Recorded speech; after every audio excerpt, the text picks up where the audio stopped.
All right, welcome back to another episode. So, in today's episode, we're going to look at this bit of news for all you Bitcoin lovers out there. If you're panicking because of what's going on in the market recently, then Bitcoin is heading for another monster crash, apparently.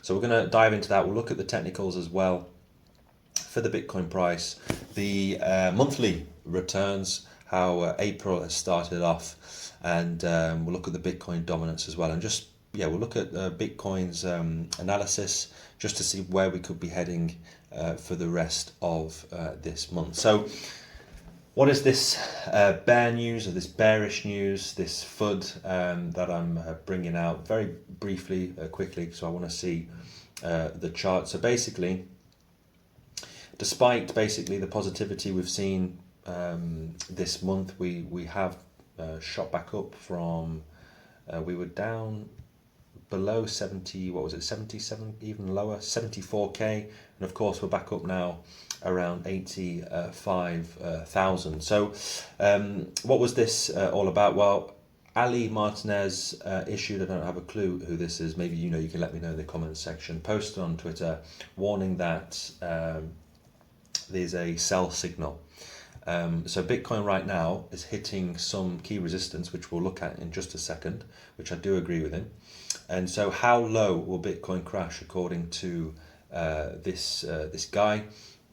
So though Martinez offered no insights into how low Bitcoin might fall, his previous analysis revealed two important levels to monitor. So on April 14th, he warned that investors accumulated around 96,000 and a half Bitcoin at 82k, rendering the price point an important support zone. Okay, on April 13th, so just 2 days ago, Martinez explained that 79k is another important Bitcoin support level. So you can go and find out his tweet just there. So still, previous performance demonstrates that falling to 75 is not an unrealistic prospect. I agree. I mean, it's not unreal. Yesterday, I did mention that we could even go as low as 70,000. So here it goes on again. A drop below 80,000 appears exceptionally unlikely, barring new adverse external developments, as previous downturns have, for the most part, been driven by microeconomic headwinds such as the Liberation Day tariffs. So, of course, we all know what's been going on with the tariffs. So, what about the charts? What do they say? Well, what's interesting, the EMA ribbons, which I've been following like a hawk the past few weeks, we're on the weekly charts. You can see how we retested the 50 EMA ribbon, and right now we are getting a rejection of the 20 weekly EMA. So yeah, we're stuck basically in between this. Now the good thing is we got a bounce off the 50. We did go below it, but we didn't close the candle wick below it. We came back up and closed it, and then ever since we've come back up and filled up. What's interesting is that we filled up a CME gap up here. If you can check out the CME gap yourself, that's completely filled up. So that was a CME gap that was formed for the bulls to fill up, which it has been filled up, and right now we're getting a bit of a rejection. Let me just zoom in, you probably can't see it that well, off this clear resistance here, which I did speak about again yesterday. So we need to break past I'm saying 80, we need to get past 89k. It's as simple as that. We need to break past that point. I'm going to say, even as, let's say, these candle wicks here, we need to get past the 86,500 at least, get a bounce off it, and then we can start talking about the next level of key resistance of 94,000. So we've got this channel here, which is going to be huge going forward. If we get rejected, then we're probably going to roll over, retest the 50 EMA ribbon, and if we fall through that, then the bad news is we'll probably, like he said, this Ali Martinez will probably come down to the $70,000 range, if I'm being honest. Now, I still believe Bitcoin will go to $1 million in the future. Whether obviously not this year. I still think, and I personally believe, we're not at the end of this bull run.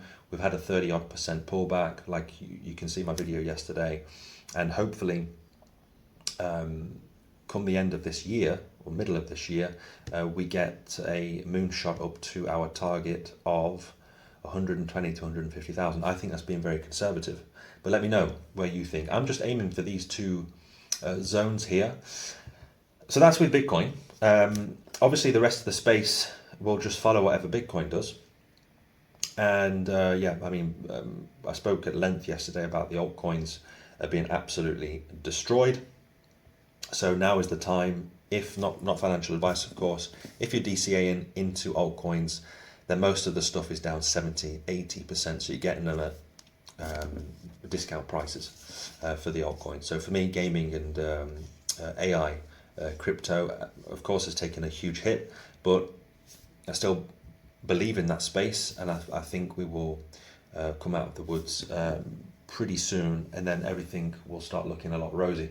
So, but like I said, we have to wait for Bitcoin to make its move. On the Bollinger Bands, on the 4 hour, if you look at that, we are squeezing up on the 4 hourly Bollinger Bands. So we are heading for, I think, a big move very, very soon. Whether up or down, I cannot say. If I put my bull hat on, then of course I want it to go a lot higher. But yeah, we're currently at this key level of resistance. If we push past it, then great news. We'll probably start heading higher. If we get rejected, then the bad news is we're going to retest, first of all, the 50 EMA, and hopefully we hold it, because yeah, it could be bad.